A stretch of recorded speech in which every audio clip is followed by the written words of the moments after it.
ragazze mie e ragazzi miei e bentornati sul mio canale. Allora, questo video di mattina per annunciarvi che nel pomeriggio uscirà la profetica porta di agosto 2026. Allora, è una porta stupenda, stupenda perché è diversa dalle altre porte che abbiamo fatto. Chi sta facendo la porta del mattino può anche sospenderla e iniziare direttamente la porta di agosto. Prima di fare la porta ho interrogato gli arcani e ho chiesto qual è il sentiero che la nostra comunità, la nostra famiglia deve percorrere nel mese di agosto per incarnare sempre più il tuo capolavoro di vita. Allora, quelle carte che sono uscite sono state spiazzanti, spiazzanti. E infatti prima di fare il rituale della porta di luglio ho fatto prima le carte ed ecco perché è nata la porta di agosto, che non è una meditazione qualsiasi, non è semplice esercizi, visualizzazione, cioè è un cammino di 14 giorni costruito proprio seguendo passo dopo passo le indicazioni che gli arcani ci hanno dato. Cioè ogni pratica nasce proprio da quelle carte costruite apposta, quindi ogni giorno è un dialogo con quell'immagine, con un'immagine che ti arriverà, che è una possibilità concreta di collaborare con quello che agosto desidera far nascere dentro di te.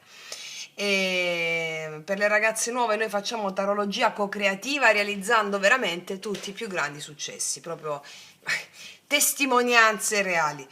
E quindi i tarocchi ci mostrano cosa accade e a mezzo della tarologia co-creativa noi non ci fermiamo a sapere cosa accade, ma impariamo a cooperare con ciò che ci accade cambiando gli effetti del nostro destino.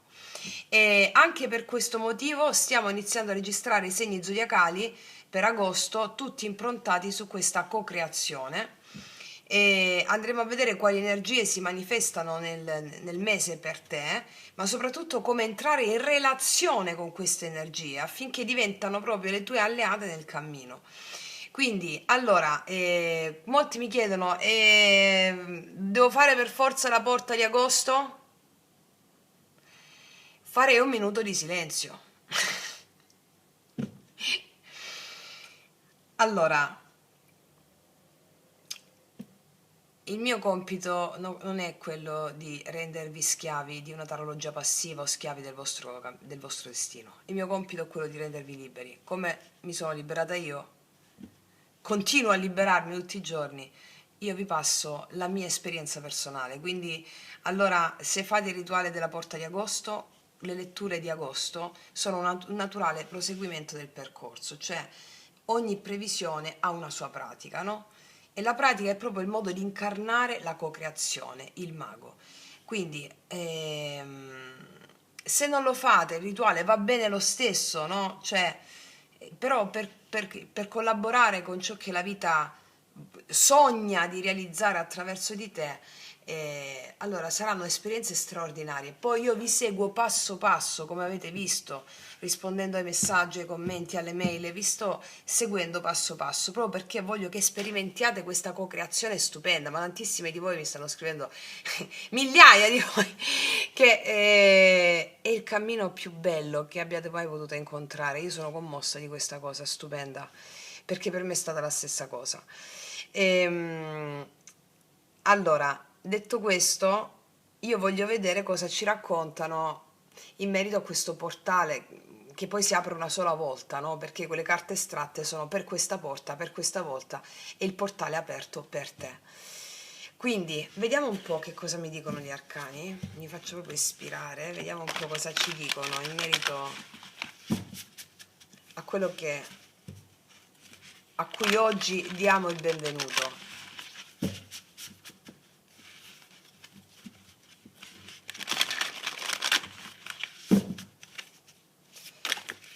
Non volevo estrarle io, infatti sono uscite da sole. Vedi? 8 di spade, 5 di bastoni. Io non leggo le carte al contrario, paggio di denari. Allora io già ti dico una cosa, che quello che andiamo a fare con la porta, con il portale di luglio, scusami, di agosto, ti fa uscire fuori da il senso di dover piacere a tutti e realizzare qualcosa di molto più autentico è anche più eccitante, perché 8 di spade, 5 di bastoni, no? I conflitti legati alla mente razionale che vuole il controllo, il potere, il sentirsi frustrato, l'incapace di vedere, incapace di scorgere nuovi scenari, e quindi questo ti fa azzuffare con le persone esterne, ti fa azzuffare con con le tue predisposizioni interne. C'è il 5 di bastoni e la lotta, no? La lotta che è anche la lotta dell'anima che vuole emergere al di là di questi suoi condizionamenti e queste paure. La paura principale è il fatto che ci confrontiamo con gli altri per paura di non essere abbastanza adeguati, abbastanza all'altezza, o di voler emergere sugli altri, no? Ecco, quello che andiamo a fare, che non è soltanto relativo alla porta di agosto, perché questo mi stanno parlando del percorso che facciamo, tornare apprendisti della vita con il Paggio di Denari. Tornare apprendisti della vita e guardare queste dinamiche come si sciolgono aprendosi in modo nuovo alla vita, agli eventi. E il Paggio dei Denari è proprio l'apprendista mago, maga, sciamana, sciamano, no? In merito a tutto ciò che ha a che fare con queste dinamiche, appunto. Oggi ti potrai trovare a che fare con queste dinamiche, in questo momento che guardi il video. Sì, potrebbero anche proporti qualcosa di nuovo, o tu stai facendo qualcosa di nuovo, o qualcosa di nuovo bussa alla tua porta e la mente ti può attanagliare, no? Ecco, i rituali servono proprio a questo. Vediamo cos'altro mi raccontano, vediamo se escono da sole, in merito a quello che stiamo dicendo. I nostri tarocconi, vediamo se ci escono da soli.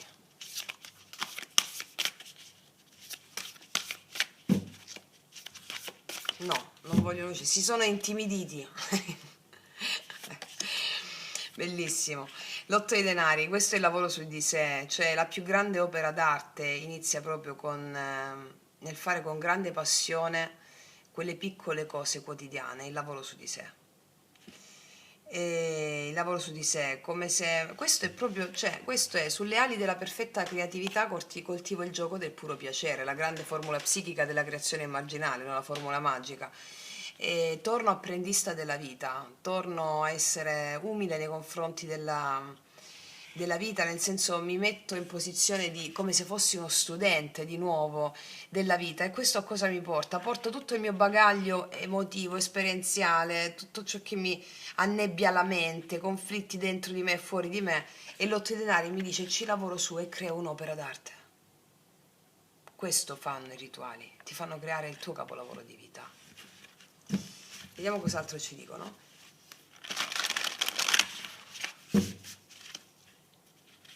La presenza oltre ai rituali, no?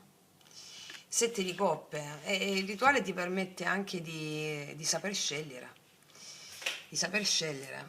Qua mi parla di sette di coppe, mi parla di tanti scenari, di fronti aperti, di opzioni, di illusioni anche, quindi fare i rituali, o comunque sia essere presenti alla vita, lavorare su di sé in modo minuzioso, no?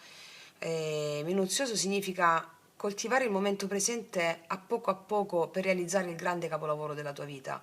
Questo ti permette di fare le scelte giuste, di non disperdere energie nella, ehm, nel tenere aperti tanti fronti, ma di scegliere una direzione e con maestria artigiana, come farebbe un grande artista, andarci incontro. Tu sei l'artista della tua vita.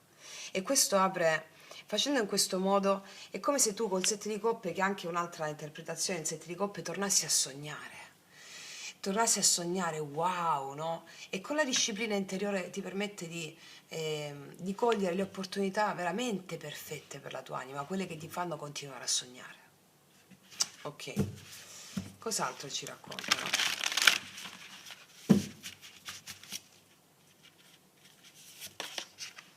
Il cavaliere di spade, no? Il cavaliere di spade qua mi sta dicendo che senza ombra di dubbio, quando esci fuori dalla confusione, la confusione è data dai condizionamenti mentali che il lavoro su di te ti fa eliminare, o comunque ti fa accorgere, te ne fa accorgere, no? Allora il cavaliere di spade è colui che taglia, che prende decisioni nette, e quindi taglia ogni tipo di confusione e prende le decisioni giuste per la sua creazione divina, creazione quotidiana.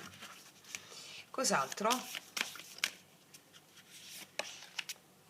L'otto di bastoni, l'energia riparte. Iniziamo con un 8 di spade e finiamo con un 8 di bastoni. Energia bloccata, energia che si sblocca. Cosa c'è in mezzo all'energia bloccata e all'energia che si sblocca? C'è un lavoro interiore. Ritornare artigiani, apprendisti della propria vita, lavorare minuziosamente qui ed ora come se non ci fosse un domani, perché le più grandi opere d'arte sono state create dal momento in cui metti entusiasmo in quello che fai nel presente. E questo ti permette di innamorarti di nuovo della vita, dei tuoi progetti e di saper discernere, di saper tagliare la confusione e scegliere ciò che è perfetto per te, dall'umiltà con la quale abiti la vita in questo momento. Allora che succede? Entusiasmo, energia, situazioni che ripartono, no? Perché la prima cosa che deve ripartire è è l'umiltà di apprestarti alla vita con la meraviglia e ma oh meraviglia tutto ciò che accade. E quindi questa lettura mi sta parlando, io ho chiesto per il rituale di agosto, però mi sta parlando della nostra vita quotidiana, quando non vediamo le cose perché la mente ci blocca, anche quando abbiamo discussioni con qualcuno in merito anche a circostanze lavorative, ehm, in merito a circostanze dove dobbiamo affrontare di petto una situazione, scegliere da che parte vogliamo stare, dalla parte della paura, 8 di spade, o dalla parte dell'anima, e quindi dalla parte della vita che si muove, no? Allora quando scegliamo la vita che si muove, in questo caso noi costruiamo delle vere opere d'arte. Questo è il senso, questo è il messaggio di oggi. Per costruire delle vere opere d'arte dobbiamo stare dalla parte dell'anima, dobbiamo sentirci apprendisti della vita e mai arrivati da nessuna parte, perché fin quando siamo incarnati su questo piano di esistenza è una scuola, è un apprendimento e quando non ci incarneremo più saremo arrivati. Si dice raggiungeremo il nirvana, cioè l'estinzione della realtà fenomenica e quindi anche la mente si dissolve, quindi anche ciò che la mente crea, che sono le immagini della nascita e della morte. Nascita e morte sono immagini della mente, scusami, sono immagini dell'anima. E il punto è proprio estinguere queste immagini e quindi smettere di incarnarsi. Smettiamo di incarnarci quando amiamo la vita in modo viscerale.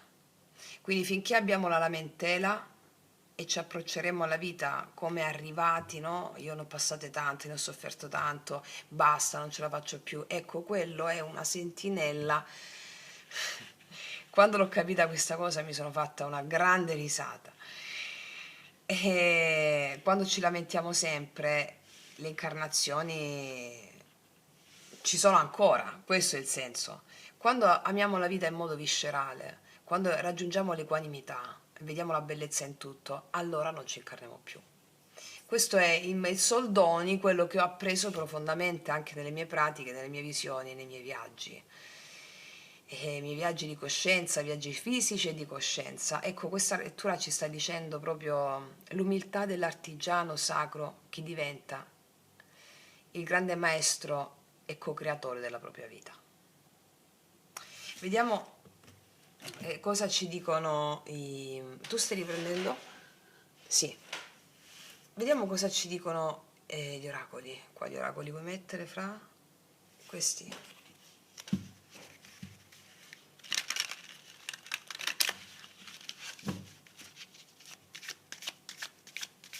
Ogni battibecco con qualcuno, oppure ogni situazione di tensione, tu non lo vedi, ma stando in presenza a tutto ciò che accade, tu stai lavorando nel realizzare qualcosa che tu ancora non vedi. Quando vedi le situazioni che ti accadono, il destino che ti arriva incontro, lo vedi con umiltà, cioè ti approcci con umiltà alla vita come io so di non sapere, come diceva Socrate, il gesto più grande, il più grande atto di umiltà che solo un vero maestro può fare. Io so di non sapere. Il fante dei denari, il grande risvegliato, è il grande maestro che dice io so di non sapere. E quindi mi approccio a tutto ciò che accade in questa veste.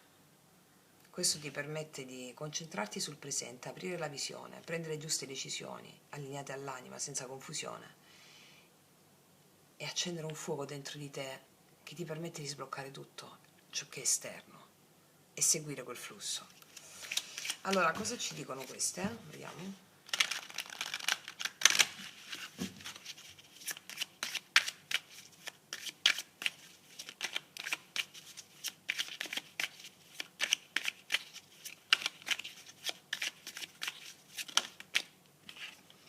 l'imperatrice è uscita, cioè ma ti rendi conto? È la capacità di ricevere. Guarda, la vita vuole che tu impari a godere, perché solo se impari a godere impari a ricevere. E ricevere prosperità significa proprio imparare a godere. Questo è un buon giorno per ripetere la pratica dell'imperatrice che trovate nel viaggio erotico degli arcani.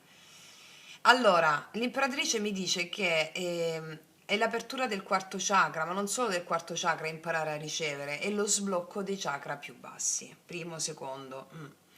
E laddove sono trattenute le nostre emozioni, no? La maggior parte, soprattutto per le persone spirituali, quelle molto spirituali, i chakra più bassi sono quelli più chiusi, i chakra più alti sono quelli più aperti e invece i chakra più bassi sono più ostruiti, quindi bisogna lavorare sul primo e il secondo. Ecco, l'imperatrice lavora sul primo e secondo chakra, ve lo dico già, va bene?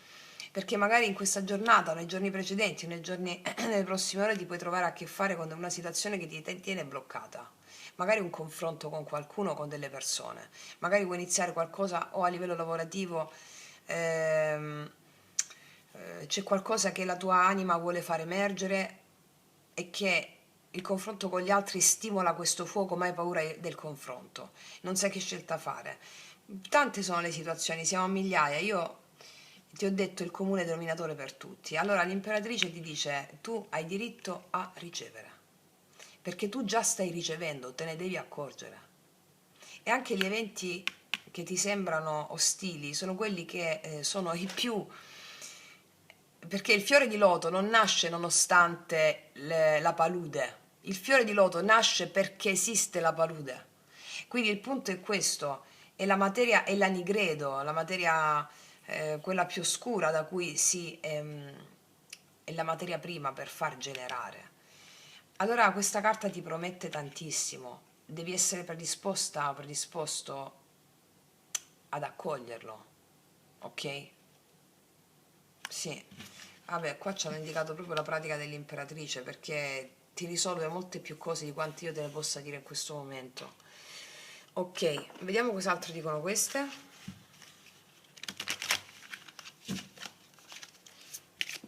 Sull'imperatrice, su questo momento.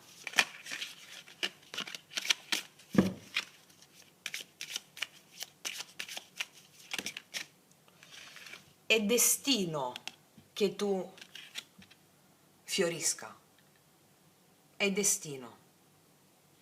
Però io ti dico una cosa, è destino che tu fiorisca, ma il tuo destino, gli effetti del tuo destino, te li crei tu. Allora, le carte, a mezzo della tarologia co-creativa, ci servono a vedere qual è il tuo destino e a risolverlo. Ok? Come ti ho detto nel podcast Il manifesto della tarologia co-creativa, no?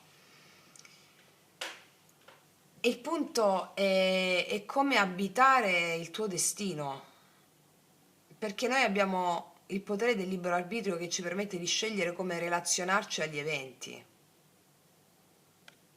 E allora cambi gli effetti del tuo destino cambiando il destino. Quindi c'è un potenziale enorme per la nostra famiglia, per la nostra comunità, per chiunque guardi il video in questo momento, che a mezzo delle pratiche tu realizzi effetti straordinari del tuo destino che ti portano a prosperare. Prosperità di idee, prosperità di affetti, prosperità di salute, prosperità di denaro, per me i 4 pilastri della prosperità. E l'imperatrice è anche colei che cioè non si sforza per realizzare i suoi obiettivi, mette impegno, ma l'imperatrice sa che ciò che le arriva le spetta per diritto di nascita.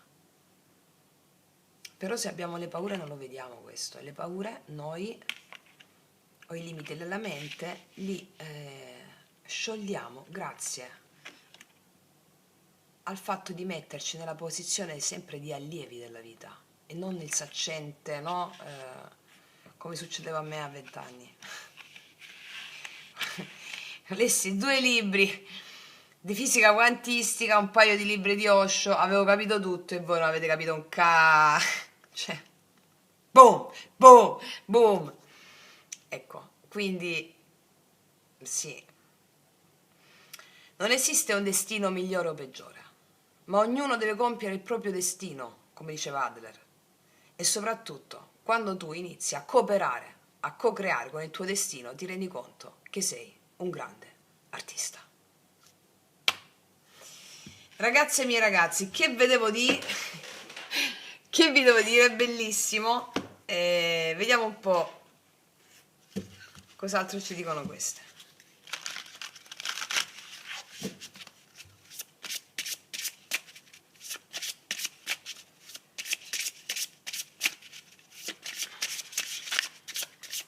Quali sono i potenziali in gioco?